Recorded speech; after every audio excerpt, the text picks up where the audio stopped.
Okay, well, I know we have people popping in, and I think people continue to join over the next couple of minutes.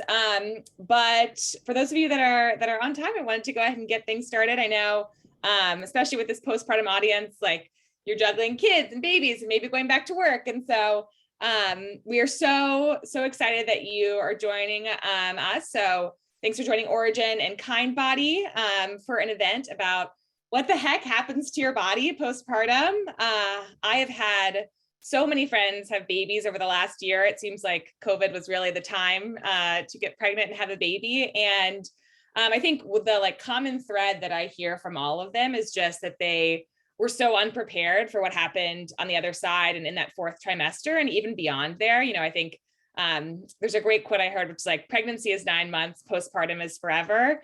And so we have an OBGYN and a urogyne, well, I'll introduce in a moment, and a pelvic floor PT here to really demystify all of that for you all. So as a quick reminder, we are recording this session and we will share it out with everyone afterwards. So if you have to hop off or if you join late, don't worry, you'll get all of the content. And as another reminder, this is not medical advice. So we always recommend if there's questions that you have after this, or there's spurred up, that you talk to your provider.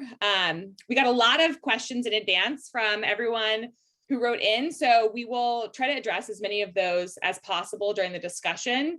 But if you have any questions that pop up during the discussion or at the Q&A at the end, feel free to just throw it in the chat box or in the Q&A box, and we will do our best to cover as much of those as we can. So with that, I am going to kick us off. So I'm Allison. I lead the marketing team here at Origin. And just to share a little bit about us, we are a women's health company focused on pelvic floor and full body physical therapy. And I think, I'm sure if any of you are pregnant or postpartum, maybe you've heard about your pelvic floor, don't totally understand it, or maybe you have a really good understanding or just trying to learn more about your specific symptoms. But we really have a belief that this type of care should be accessible to women kind of at every stage of life, and also should be covered by insurance. And so that's a big part of our mission. And then we are also partnered with Kindbody, which I've been a fangirl of Kindbody for years. I think I went to a Q&A session several years ago in San Francisco, and I was like, this is so cool. They were doing, fertility and women's health kind of before anyone else, but similar, really share a mission around accessibility around fertility and family building care. And so have all sorts of treatments that they provide now, whether it's IVF, egg freezing, gynecology, wellness, LGBTQ plus care. But we are really excited to partner with them. And I'll introduce our speakers today. So from Origin, we have Dr. Ashley Rollins. She's a physical therapist with us and specializes in pelvic floor muscle dysfunction, pelvic pain, sexual dysfunction, pregnancy-related pain, postpartum recovery. So she's really got kind of the whole ball of wax for this discussion. And then from Kindbody, we have Dr. Rebecca Nelkin, who's an OBGYN in their Los Angeles market. She's also a pelvic and reconstructive surgeon. And she's one of the few physicians that's board certified in both OBGYN and female pelvic medicine and reconstructive surgery. But she has a ton of expertise in a lot of things that are related to what we're talking about today, whether that's prolapse, incontinence, has published a lot in that. So we are so excited to have these two experts to join us today. And with that, I am merely the face. I will turn this over to the experts, to Ashley, to kind of get us started on what we're going to talk about today. All right, I'm going to take myself off mute. I almost started talking with it on mute. Thank you guys so much for joining us today. I'm so excited. Again, I am Dr. Ashley Rollins. I'm a pelvic physical therapist with Origin. I see patients in Dallas, Texas. So I'm so excited to talk with you all today. We'll get started kind of going into our pelvic. Ashley, I think you went on mute. How did that happen? We'll start talking about the pelvic floor, kind of going into what it is and what does it do and how is it related to your bowel, bladder, and sexual health, pregnancy and postpartum. So, David? Okay, so pelvic floor. When I'm talking about the pelvic floor muscles is this group of muscles here at the bottom of our pelvis. It's this red structure here at the base of our pelvis. It runs from the pubic bone to the tailbone, and then left and right between the two sit bones. So it forms like basket or hammock of muscles at the base of our pelvis. And on top of it, or inside or above it, are our pelvic organs. So it's this kind of girdle of support helping to hold things and helping to maintain all of the functions of the pelvis. The 5 main functions of these muscles are to support. So they, of course, hold up the pelvic organs up against gravity. They help to maintain continence. So this would be like leakage of poop or pee. They help to contract and squeeze around the urethra and the anus to keep you from leaking. They also provide stability to the pelvis. So being at the base here, they help to stabilize the joints of the pelvis. So the pubic symphysis, the sacroiliac joints, the low back area, along with your abdominal muscles, your low back, your glutes. We kind of think about our abdominals mostly as the core, but our pelvic floor muscles are very much the star of your core in providing stability and such. They're also important in sexual function, for erection, for pleasure, for orgasm. But they can also, of course, contribute to pain with sexual function. And then they pump. So like other muscles in our body, they help to improve circulation of blood, of lymph flow, and the pelvic floor muscles can help to support that function, particularly in the abdominal pelvic areas. So how do they work exactly? Well, they do form that hammock of muscles there at the bottom. And the urethra, the vagina, so the urethra up here at the top, the vagina, and the anus, they all travel through these muscles. So when the muscles squeeze, they kind of squeeze and lift.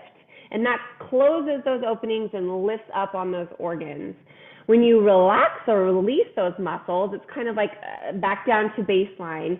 This is really helpful in sexual function. So a muscle that is flexible and can relax is usually pain-free and can facilitate pain-free intercourse. And then also that muscle then can lengthen and open, so kind of open away from the pelvis. And that's important for things like delivering a baby or having a bowel movement. So we need all of these motions of the muscle. We need it to contract, we need it to relax, we need it to lengthen and open. And we also need it to coordinate at the right times when you need it to, when you need it to function. Like I mentioned, they work together with your abdominals. They work also together with your diaphragm, so your respiratory or the muscle that helps you breathe, and your hip muscles to help with, stability and movement. But as you can tell by where it's positioned and the organs that it supports, the openings that travel through it, these pelvic floor muscles, of course, undergo significant strain, stress, trauma, even both during pregnancy itself and birth. The muscles themselves can be tight or painful afterwards or weak. You may have swelling as a result. So a lot can go on in the pelvic floor area. So I talked about kind of what normal muscle function looks like. You will want those muscles to contract, you want them to relax, and what does this mean for your pelvic functions? So when we look at bladder function, we want to see you going about 5 to 6 times a day with a full bladder. It should feel like it's time to go, but not urgent and uncomfortable. So maybe that's about around every 2 to 4-ish hours during the day. You don't want to have any leakage. Even a little bit is not considered normal. With the exception of the first 6 weeks of a postpartum period, it's to be considered that there will be some trauma to the urinary tract system, bruising, swelling, stretch that would facilitate leakage. But beyond that, even if you've had several babies, it's not considered normal. And you should, of course, be able to easily and completely empty your bladder. You shouldn't have to strain, or it shouldn't be painful, and your urinary stream shouldn't stop or start.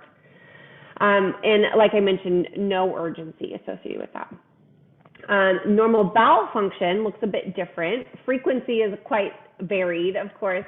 You don't have to have a bowel movement every day, but so the range is normal, being up 3 times a week to 3 times a day.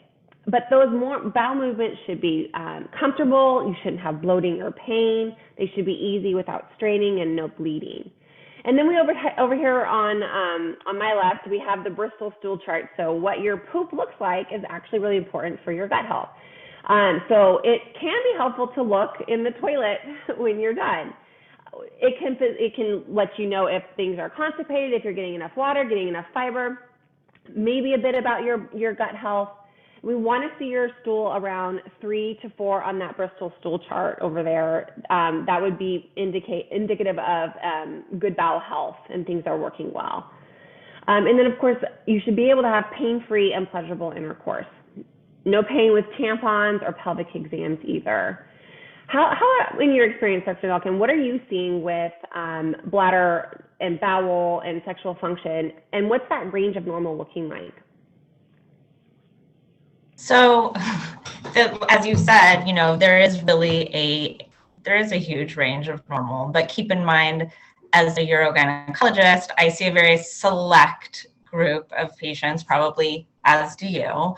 But yeah, I agree with you. What we consider to be, urinary, anything more than like 8 voids in 24 hours, we consider to be kind of falls under the diagnosis of an overactive bladder. Waking up more than once per night is too many times because it can disrupt sleep and obviously have a whole cascade of events that we don't want to have. And I agree with you as far as, any leakage. I like to kind of distinguish. I see, there's 2 types of urinary incontinence. One is when you have a strong urge to go and you can't make it to the restroom, right? And so the leakage happens like before you can make it to the restroom, and that's called urgency incontinence. That's often associated with frequent voiding. And then there's also stress incontinence, which is leakage associated with cough, sneeze, exercising, jumping, and those kinds of things. So those are 2 different, 2 different pathophysiologies behind those types of urinary incontinence, and as well as, different treatments that go along with those. So good to kind of absolutely. And depending on what you are finding in your symptoms, the approaches to care will be entirely different. Well, I think we'll talk a bit more about that. And if anybody has any questions, always feel free to drop them into chat for clarification. So what does dysfunction look like then? So that's kind of what the picture of normal looks like. But when your muscles aren't working as they should, we consider that pelvic floor muscle dysfunction. And it looks different for everybody, of course. And we kind of touched on 2 of those differences. You could have leakage of stool or urine, and it could be associated with like jumping or laugh attacks and stress in your abdomen, or it can be associated with urgency, that strong feeling like you put your key in the door and you've got your groceries in your hand and you've got to go because you're home and you can't make it on time. It might also look like pain, so difficulty with emptying your bladder, or pain with emptying your bladder, or pain or difficulty emptying your bowels, and even pain with vaginal penetration of any kind. So pelvic exams should not be painful. There may be pressure or stretch or like some discomfort, but not pain. And putting a tampon in shouldn't be painful. Those might be signs that maybe those pelvic floor muscles aren't doing what they're supposed to. Sexual dysfunction, in addition to pain with penetration, might look like, orgasmic dysfunction or difficulties with arousal. Our pelvic floor muscles have a part in that. And then pelvic organ prolapse. Remember, the muscles, they do sit underneath the pelvic floor, underneath the pelvic organs. And while pelvic floor organ prolapse is a multifactorial thing that can come about, our pelvic floor muscles play a big role in support. And when our pelvic floor muscles aren't doing their job, then the rest takes on more of the weight and things can occur. It can also jump absolutely. In, Ashley? And maybe you're going to get to this, but I want to also, add that the dysfunction that you're describing can be due to different ends of the spectrum, right? Like whether the muscles are being kind of overactive leads to one constellation of symptoms, like the pain that you're describing, pain with sex, and even maybe some difficulty emptying the bladder. And then on the other end of the spectrum, when they're underactive or damaged or traumatized, it leads to things more like the leakage that we had talked about. Absolutely. It's not always a straightforward picture, that's for sure. I know, and then sometimes it's mixed. Right? Pelvic floor muscle dysfunction can be overactivity on one end, underactivity on the other end of the spectrum, or anywhere in between, or combination of all of the above. Yeah. And just because you have leakage with like coughing and sneezing doesn't even necessarily mean you have to do Kegels and have underactivity. The weakness might be a result of actually that overactivity, and that muscle's stuck in a contraction, and it doesn't have the ability to produce the strength that it needed to before. And then it can lead to things like low back pain or the urgency and frequency that we talked about. So yeah, it can be a lot more complicated than just, I have this symptom, so therefore I have. And all of these symptoms, by the way, while they are symptoms of pelvic floor muscle dysfunction, cannot even be related to our pelvic floor muscles at all, and can be a constellation of other medical conditions that are going on. So it's always important to have a team checking in on your symptoms. So then how does it relate to then your postpartum body? Well, before we go into postpartum, let's talk about the changes that can occur in pregnancy. Of course, there's a lot that happens and goes on in pregnancy. It's an amazing, miraculous event for the baby, as well as for the mom and the parent, and the changes in their body that they're going through. Some anatomic changes that occur, our center of gravity growth forward.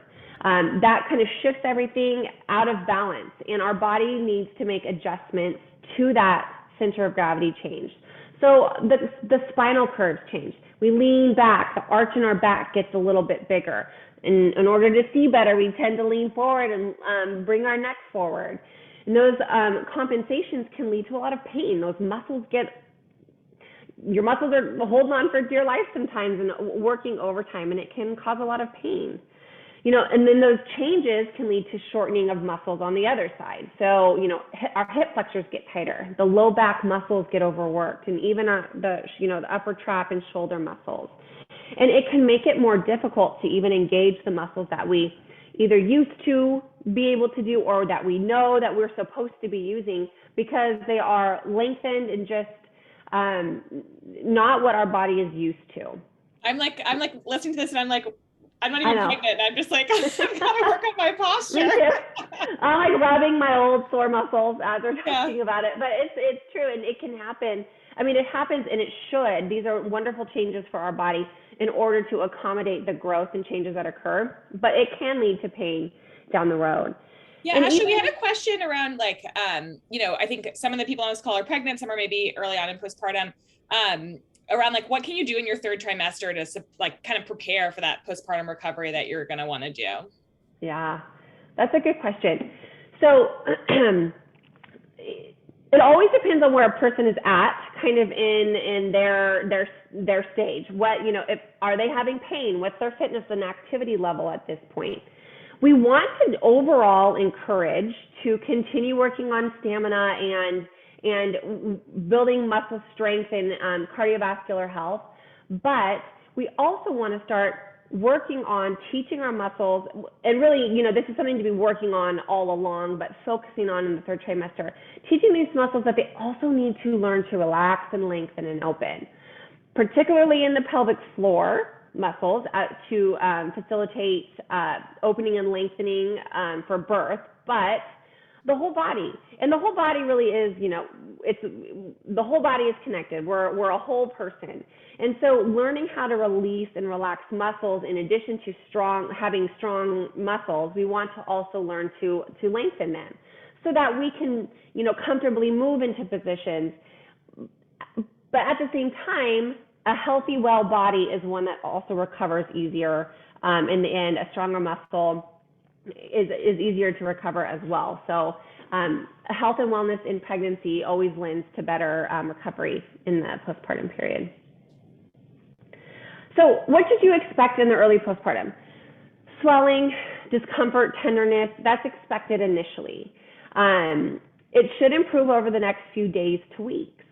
You might experience some of that urinary incontinence like we talked about. It's expected within the first weeks, maybe 6 weeks, maybe, but no more than 3 months. At that point, we're kind of thinking, okay, let's try and see what there can be, what could be going on and contributing to these symptoms.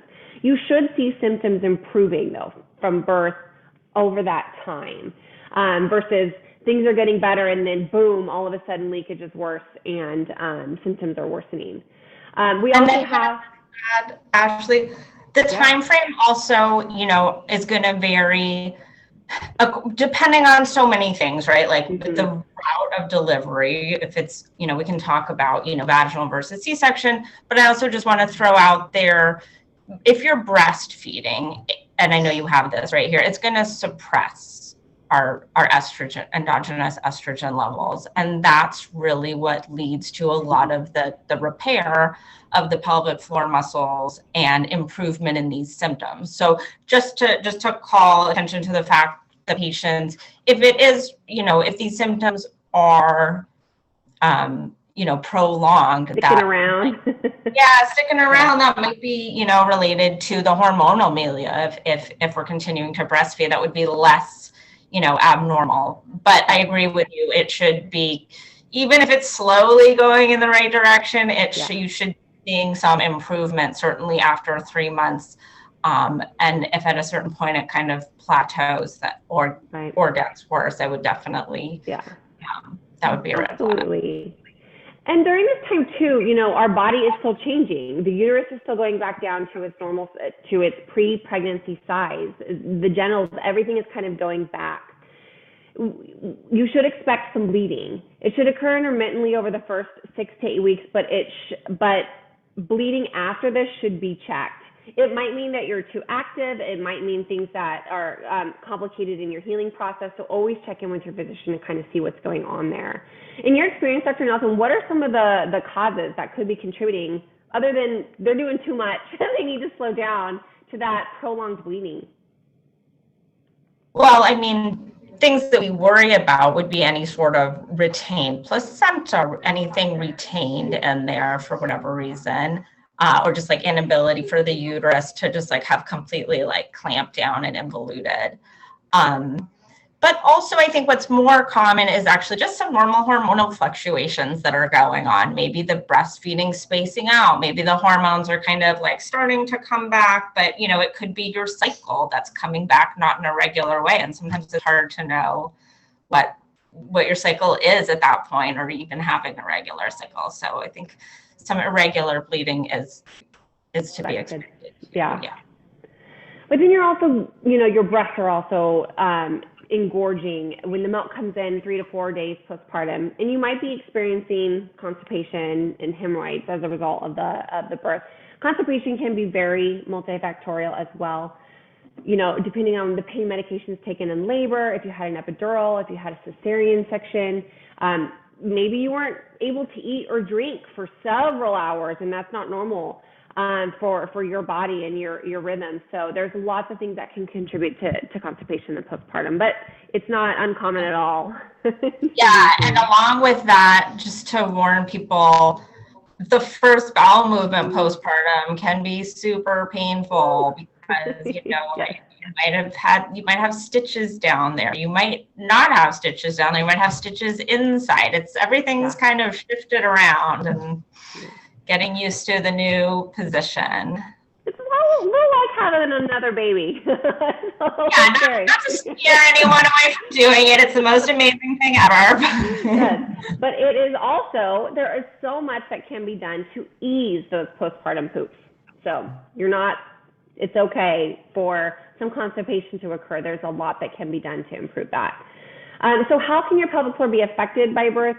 Your pelvic floor more specifically? Well, pelvic floor muscle dysfunction is very common after birth, after any kind of birth. Research shows us that about 58% of the time it's seen after vaginal delivery and about 43% after cesarean delivery. So by no means is a cesarean delivery protects the pelvic floor, because one of the biggest risk factors for developing pelvic floor muscle dysfunction is pregnancy itself. So you still are pregnant for 9-10 months, and then when you have a cesarean, it's still your pelvic floor muscles are still at risk. Additional risk factors are contributed by the events of the vaginal delivery.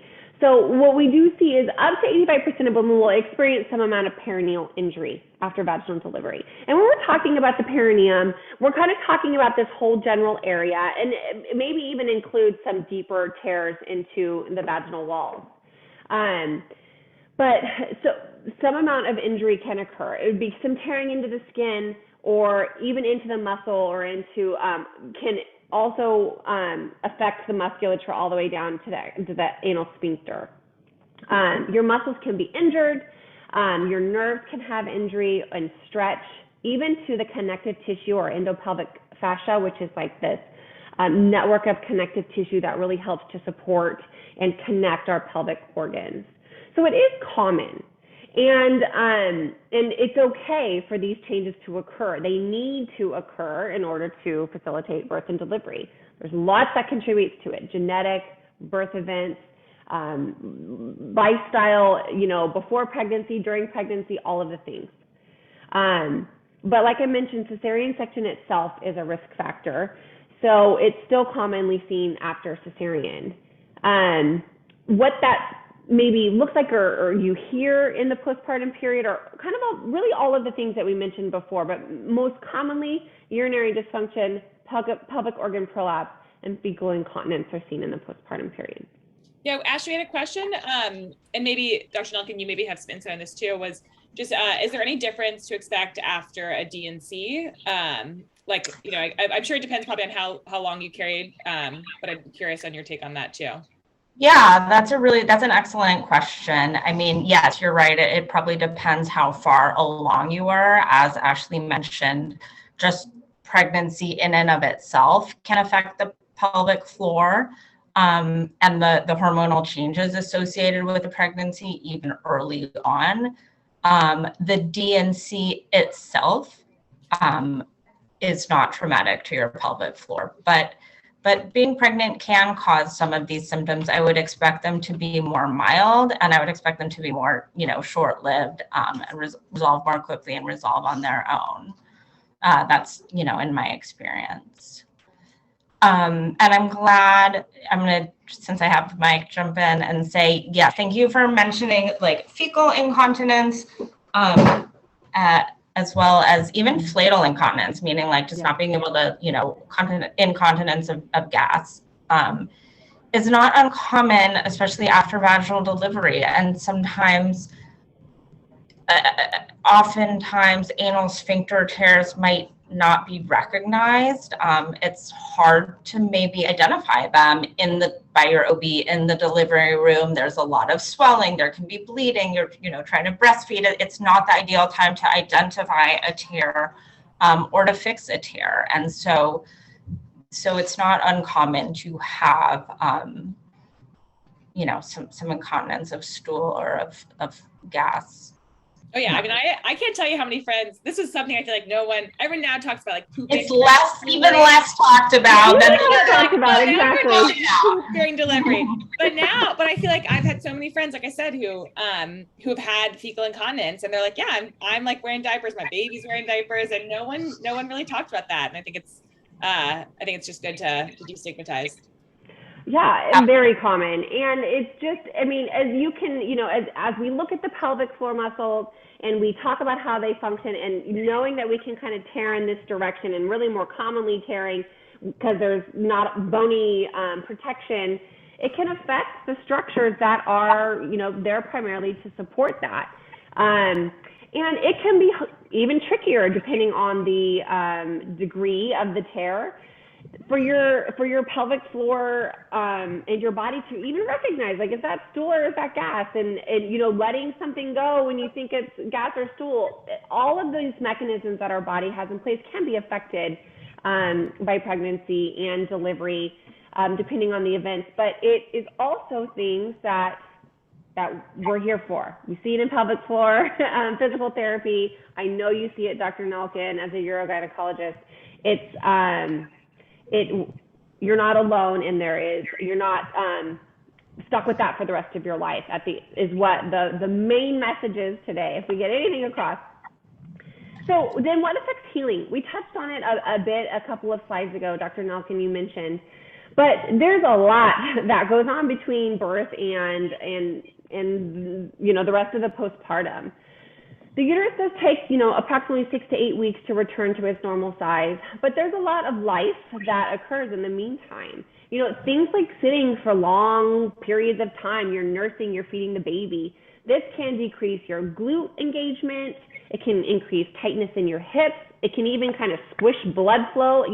If you have a lot of pressure on those healing tissues, it creates like ischemia type of tissue, so a poor blood flow to the area, which you need the blood for healing.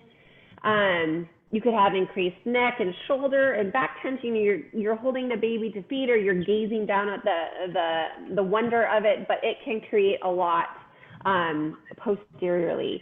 Breastfeeding can also alter your hormones. So the hormones that help to support breastfeeding will suppress estrogen levels. So those natural levels that you have will be lower than normal. And your pelvic floor loves estrogen. So the tissues are drier, they're thinner, they have poor blood flow, they're just not as healthy. And that can lend to delayed healing. It can lend to less thickness in the muscles themselves, and it can complicate. Doesn't mean you're going to have poor healing, but it can complicate a healing picture.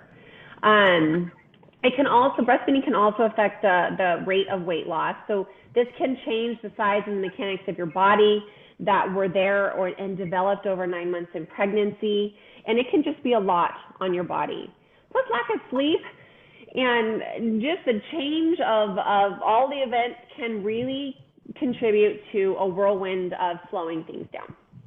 And then to add to that, of course, just all the underlying risk factors that any of us carry around with us and bring to, pregnancy and postpartum, whether it's, genetics. Genetics are, the biggest predisposing factor to kind of anything. So if you're prone to having pelvic organ prolapse or pelvic floor disorders, this is when it's going to show up, right? Or if you are carrying around a lot of extra weight, the pressure of that on the pelvic floor is going to make healing more difficult. If you're a smoker, smoking is terrible for pelvic floor healing, or really for any healing in our body. So all those things come into play as well when the body's trying to heal itself postpartum. And I know we got a couple of questions just around, like, is my body gonna go back to its pre-baby shape? And, when can I think about, exercising there? And so I guess how do you all think about responding to those questions? I know we always talk about like bouncing forward, not bouncing back, sort of like ending that kind of framing of it. But I'd be curious your thoughts on that, just, with all the things that are happening in your body. I would love to hear your answer, Dr. Nelkin. What is absolutely. I love that, bouncing forward, because your body and your pelvic floor are probably not going to be the same as they were, right? This is a major, experience, a major change, a major evolution of your body.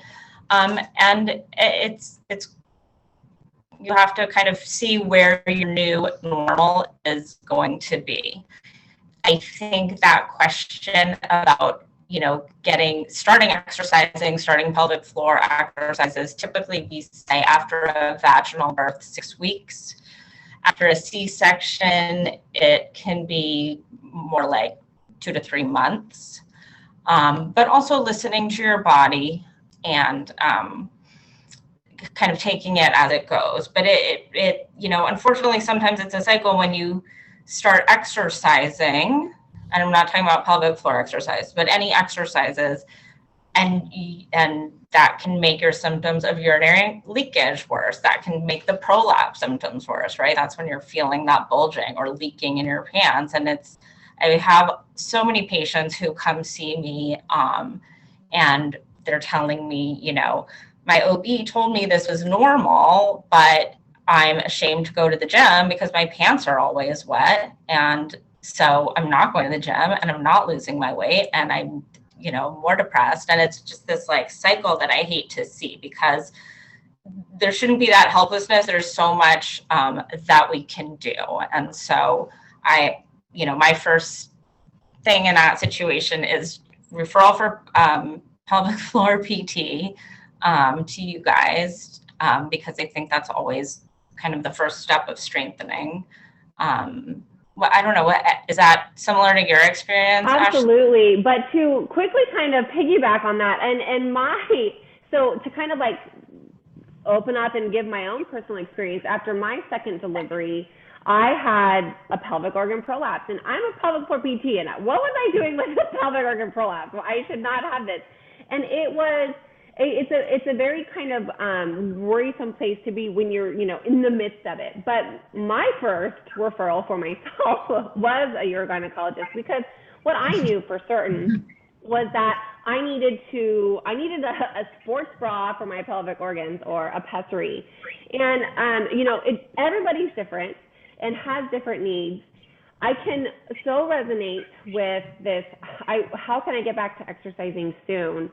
So I know how that feels in that postpartum. When can I do it? How can I get it? I need to get back, and I'm antsy and bored.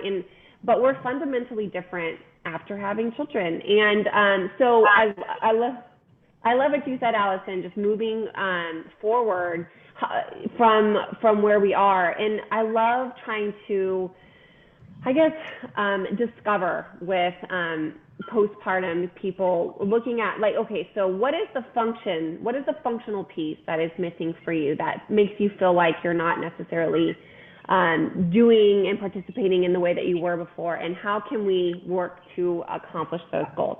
For me, it was I need to go see my urogynecologist first. Then I will do all the things that I know that I need to do in along that process of recovery. But everybody's different. So when something is feeling off for you, speak up. Don't assume your care provider is going to know what you're feeling and that they'll be able to just see it by doing an exam. They certainly don't know what your symptoms are, and sometimes symptoms don't necessarily correlate with what's going on. So speak up and advocate for yourself, because there is a lot that we can accomplish together. Absolutely. I love that. That's so well said, and so important too, because you're right. Sometimes, there can be a large prolapse and patients are completely asymptomatic, not bothered by it, no problem. Sometimes what looks on exam like a mild prolapse can be very bothersome. And I'm glad you said that, and we can talk more about pessaries if people want, but I think that really dovetails into sort of you all were basically just going over the slide before we even talked about it, which is just like, you all, essentially when to get help and what to talk about and sort of what those options look like.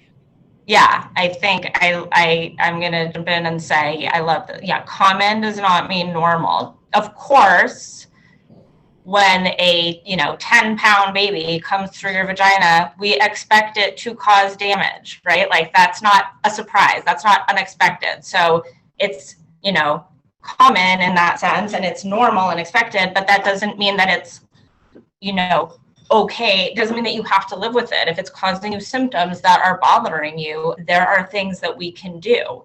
One of the things that Dr. Ashley mentioned is a pessary. It's a temporary support measure as your body is healing itself to allow you to go about your daily activities. And someone asked in the Q&A about walking in the first 6 weeks postpartum. Please, absolutely. Walking is so good and so important from day 0, as much as you can. It's really the first and most important thing to do, and it's the first step to build on. I know we'll talk about exercise more in a couple of slides too. But I know we get a lot of questions around DRA. It happens to, I think, pretty much 100% of women. We had a lot of questions in the Q&A about that too. So Ash, I'll let you talk a little bit about sort of that piece. And just as you talk about this, we had a question in the chat around like being hunched over and lower back tightness from actually core weakness, which I think is probably related to this too. So if you could touch on that, that'd be great. Sure. I mean, it's all really a big ball of wax, right? I mean, it can all be related. There's so many contributory factors. Diastasis or DRA, maybe you've heard mommy tummy, they're all kind of referring to the separation of the six-pack muscles. So we have like front and center, we have our six-pack muscles. They go from our bottom of our ribs down to our pubic bone. And between those tissues, between those muscles is a wonderfully thick, usually connective tissue called the linea alba. And during pregnancy, it's normal for hormones to help soften your connective tissue. It doesn't, it's meant for growth and changes of your body, and really maybe mostly for your pelvis and all the changes that occur there, but everything can be affected, and including your abdominal muscles and the connective tissue, the linea alba. As that abdomen grows, the connective tissue thins and stretches, and that is a normal occurrence. That is a normal anatomical change. As we've kind of, over the years of research, it used to be that this was not normal in pregnancy. We've determined through research and kind of fine-tuning what a definition of that separation is, that it is normal to be seen in the third trimester. But we should also start to see that separation improves in the postpartum period. How wide and how much is how wide the separation is and how much tension that tissue can hold is kind of how we look at it clinically. And what I mean by tension in that connective tissue, if it's not supportive enough, will allow for the pelvic viscera or the abdominal viscera to kind of bulge through that. So your abdominal muscles are responsible for kind of compressing on your viscera, on your internal organs, and also to help increase the pressure in your system. But when that system is disrupted because that tissue is thinned and stretched, then it can allow for some bulging. And you might see it like a doming, or like it looks like a little raised area of your abdomen at the center, and really can occur anywhere from the top of the muscle to the bottom of the muscle. It can be worsened, that bulging can be worsened with anything that kind of crunches your abdomen or increases an intra-abdominal pressure. This might look like sitting up to get out of bed, maybe leaning back in the shower to wash your hair, planks, things like that, taking off your sports bra, because that can be quite hard. All of those things can strain those abdominal tissues and cause some of that bulging. So how do we facilitate the healing? So like we said, it's supposed to separate and allow for growth of the abdomen in pregnancy. But we want to work with coordinating and strengthening the TRA, or the transversus abdominis muscle, which is your deepest, innermost abdominal muscle layer. There's four abdominal muscles. The deepest one is the transversus abdominis muscle, and it's kind of like that inner girdle muscle. The fibers are perfectly oriented to help make up for this lack of tension in the linea alba from the rectus abdominis muscle. So we work on coordinating strength and improving the whole muscle, the whole abdominal muscle complex's ability to stabilize the spine and maintain intra-abdominal pressure. It's normal to see in those first couple of weeks in the postpartum period, and then we should start to see it decreasing over time. Although giving specifics, it's more like an ish, kind of every, a half a finger ish every 3 to 4 weeks ish, because everybody is different and will heal at different rates. But with safe, appropriate, progressive exercise, that can improve and not bother you in the future. I don't like do's and don'ts because everybody is so different. Traditionally, crunches, sit-ups, Russian twists, things that really demand your core are recommended to kind of be cautious about. But always look for doming and always look for recommendations that are specific to you for what you should and shouldn't do. Don't be scared by the internet is mostly what I'm saying. You can sit up out of bed if you have a diastasis. At some point, we can get you there. So we had a couple of questions on returning to exercise, and we talked about it a bit before, but what does returning to exercise look like in the postpartum period? Well, you will be cleared by your healthcare provider if things are or are healing well and things are looking healthy around that 6-week mark. And generally, if things are going well, you're cleared for everything. Which can be scary, especially as we talk about sex in a couple of slides. But we want to remind you to respect your body and start slow, like we touched on. This doesn't mean you can't do the fitness activities that you loved and were doing. It just might mean you need to modify them initially as you are progressing back to what you love. Maybe you've heard don't run after pregnancy, especially right away. And that's probably true for a good majority of people, but I would never say that that's not true for everybody. As long as you're medically cleared for returning to exercise, it really just depends on the individual, their symptoms, their body, their strength, and what's going on there. But in general, maybe you want to wait until you're further along healed. A lot of the time, the connective tissue is still healing.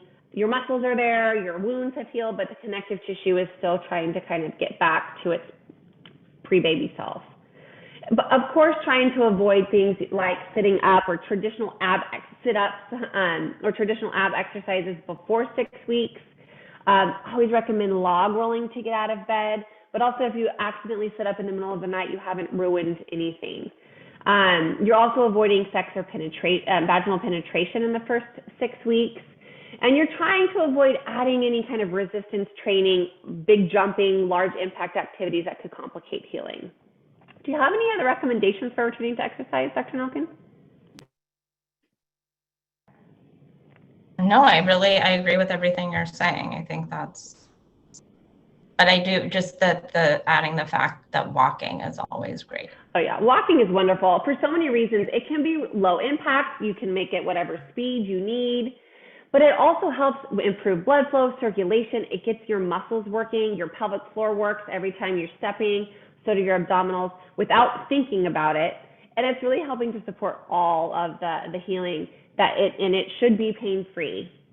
Yeah, Ashley, we had some questions of like, are there other, someone who had kind of injured themselves trying to like run or do yoga. And so I was wondering if there's other like exercise postpartum other than walking or like some light stretching, or how would you think about sort of ramping that up? Well, I would say, so when, whatever you've been recommended to you by your healthcare professionals that are taking care of you in that postpartum period is a place to start. But you're looking at, I always kind of recommend, okay, first, are you medically well to continue exercise? 2, what are your goals? Like what makes you feel like yourself when you are, what are your moving goals and how can we accomplish that with you there? You're looking for maybe more low impact exercises initially. We want to try and work on building a foundation. It's incredibly frustrating how quick you can lose fitness and how long it can take to gain it. I know that for certain, but we do need to focus on, looking at your muscles that help with stability. Your body is still returning back to normal. You're still working on your balance. You're still working on those postural adjustments that took 10 months to occur. So it's all about building a foundation, paying attention to your body, your symptoms in your pelvic floor, but also symptoms anywhere else in your head and your shoulders, in your abdomen, in your muscles and joints to kind of be a good guide for you. All right, so things to consider. I guess we touched on it kind of, but really just like what were the events in your childbirth that could have complicated healing or made injuries worse? Any obstetric diagnoses in pregnancy that maybe are still lingering in the postpartum or have contributed to delayed healing? Are you still bleeding? When you exercise, does the bleeding return? What was your prior fitness level prior to pregnancy, during pregnancy? Do you have any pelvic floor symptoms? Do you have any pain? Are you breastfeeding? Breastfeeding can be this weird coordinated event with exercise, but I do always recommend, pump before you or feed before you exercise. Maybe wear 2 sports bras can be helpful. And studies show that it's not going to affect your milk supply. But I always recommend seeing a lactation consultant. They can be the best friend you didn't know you needed in the postpartum period. So this kind of goes over it in more of a time span. I know we're kind of short on time and I want to make sure if there's any lingering questions, but really, like we mentioned, it's this gradual return and following your symptoms as a guide. These are frameworks, but there's not an actual timeline for what you need to follow. Everybody's individual, and there's help if you need it. So, postpartum sex. So 61% of moms say that they were afraid or nervous their first time after having a baby to return to intercourse. But 73% of moms report that they enjoyed postpartum sex, with almost a quarter saying that the quality was better than before having a baby. I know for the patients that I see, I can get a mixed bag. Like, can I get a doctor's note for longer? Yeah, longer. Or like, how can I get back soon? Is that your experience too, Dr. Nelkin? Oh yeah, 6 weeks. So like you could say, make it 8, make it 10. Yeah. But I agree. Months, right? Exactly. But yeah, I agree with what you say. There is a lot of, nervousness, anxiety. And I do think, with that number of 71% enjoying it, maybe not the first time, I think the first time is, can be, it's going to feel different. It might be painful if you've been stitched up. If you're breastfeeding and your vagina is dry, that sex is likely to be painful just from the fact of not having had it for 6 or more weeks. It also might feel loose because the vagina could be stretched out. It could be, you could have more laxity than you're used to having. So whatever the case is, it's likely to feel different, and you should expect that, and that should be normal. But you do want to be cleared by your healthcare provider first before returning to intercourse. There's always the risk of course, introducing bacteria to healing wounds or disrupting wound beds and complicating the healing process. So try and abide by that 6-week rule. And once you're cleared and given the all set,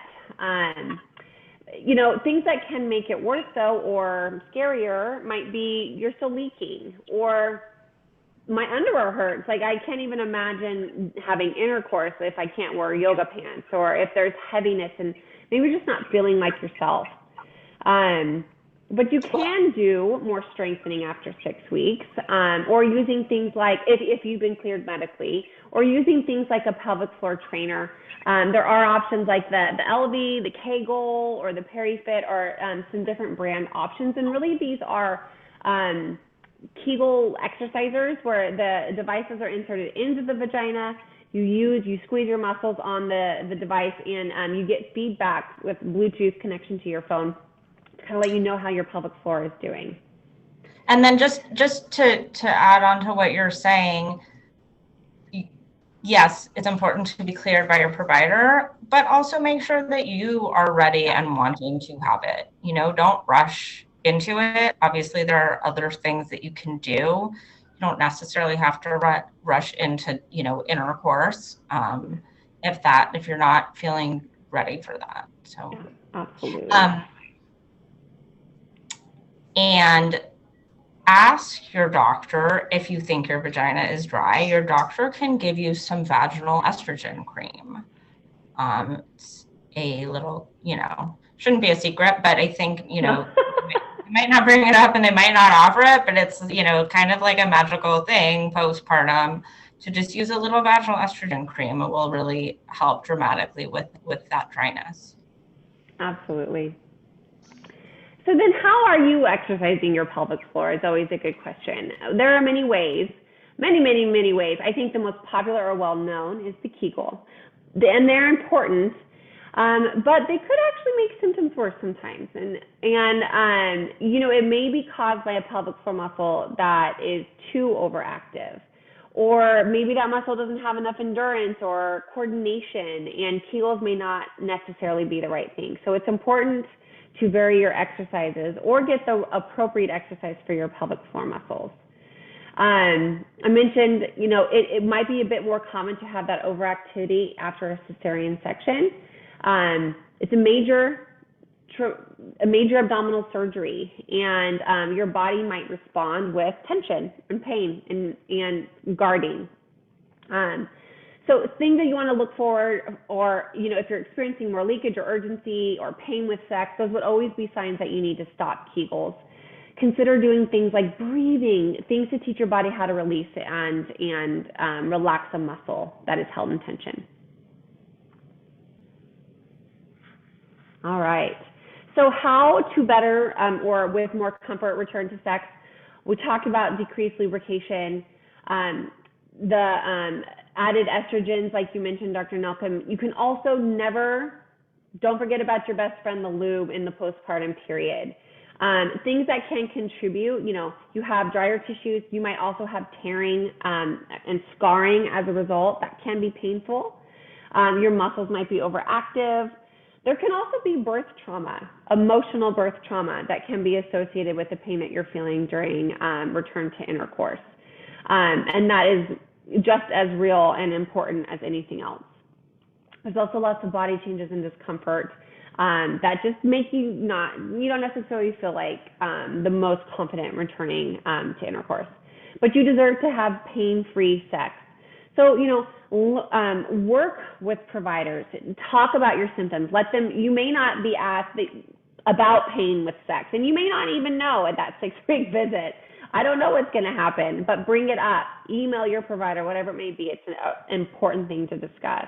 And like you mentioned, Dr. Nalkin, don't force it. If you're not feeling, you may have been cleared, but you're not emotionally cleared yet, then it's always a good point to explore non-penetrative intercourse options. All right. So that is the end. I know we have like 2 minutes. Yeah, I know we had a bunch of questions. This maybe kind of dovetails off of the returning to sex. We had a couple of questions both in the chat and in ahead of time around like contraception postpartum. So Dr. Nalkin, I'd be curious kind of how you recommend or refer on that.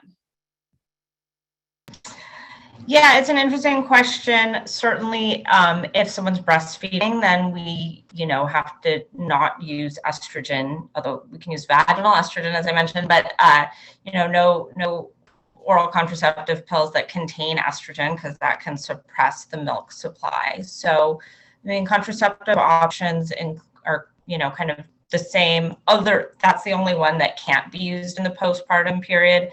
Again, only if you're breastfeeding, but IUDs are a wonderful option. There's, what we call the mini pill, which is a birth control pill that does not contain estrogen. Those tend to be. Breastfeeding is not a birth control option, right?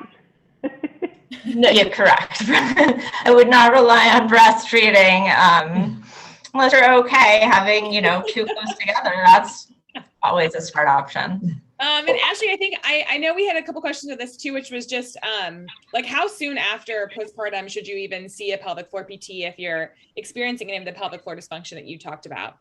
This can be such a range. I think kind of the traditional answer is after you've seen your healthcare provider and been cleared. But what we are recognizing and what ACOG has, or the American College of Gynecology, is recommending postpartum. It does not need to wait until 6 weeks, right? There's so much that can occur over those first 6 weeks. And while you've probably seen your pediatrician many times and not once for yourself, seeing your physician, you can be seen by your physical therapist as soon as you feel well. It doesn't mean that we're going to be doing all of the things and working directly on those pelvic floor muscles, but there's a lot that we can do to help support healing, teaching you body mechanics so you're not straining and overusing things and hurting yourself, so that you are engaging the proper muscles at the right time, working on wound hygiene and making sure that things are healing the way that they need to, setting you up for well recovery and getting you in a position for return to whatever it may be when it's time. And do you work with patients during pregnancy as well? Absolutely. We'll see patients before pregnancy, during pregnancy, postpartum, through any stages of life. It can be very helpful in pregnancy, helping you build the strength and keeping you out of pain and improving your wellness in pregnancy, teaching you techniques to kind of help things in labor and delivery, and then also being there in the postpartum period to support any sort of changes and injuries that may have occurred. Got it. Well, I know we are past time, so I just want to thank everyone so much for joining us for tonight. If you have other questions, you can find us on social media. You can find our websites, kindbody.com, theoriginway.com. We'd love to help you at any point during pregnancy and postpartum. So Thanks to everyone so much for joining. Thanks, Dr. Nelson. Thank you. Thank you, Dr. Nelson. Thank you, Ashley. And hopefully everyone's pregnancy and postpartum journeys go smoothly. Yeah, thanks, Origin, for talking about this. I love it. All right. Thank you. Thanks, Good night, everybody. you guys. Bye.